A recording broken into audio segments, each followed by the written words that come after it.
Ona görə Allah bizə belə bir qayda deyir. Deyir ki, mənə sevdir özünü.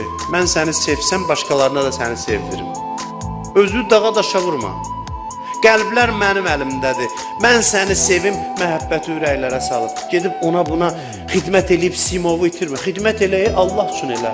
Cəmaatın könlünü ələ almaq üçün öz simovu, öz şəxsiyyəti itirmə. Hədisdə var, Allah 2 dəfə gülür. Allah gülməz, Allahda gülmək. Bu hədislər istəyir bizə çatdırsın ki, adam məsələn necə olur gülür. Gülmək sözü bizə yaxındır deyə ondan istifadə edir. Allah 2 yerdə gülür. Harda gülür? Bir nəfər xalqın qəlbində yer tutur. Cəmaat onu çox istəyir. Cəmaatın ona məhəbbət var. Bir dəstə çalışır, onu cəmaatın gözündən salsın, Allaha gülmək tutur onda. Bir bunlara bax, mən sevdirdiyim adamı bunlar gözdən salmaq istəyir.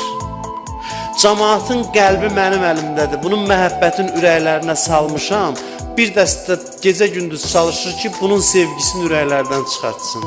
Allah onda gülür. Hədis belə buyurur. İkincisi budur ki, cəmaatın bir adamdan azığı gəlir. Cəmaatın bir adamdan azığı gəlir. Bir dəstə çalışır, onu cəmaata sevdirsin. Allah baxır, yenə deyir, bunlara bax. Bunlar elə bilir qəlblərə daxil edə biləcəklər. Qəlblər mənim əlimdədir.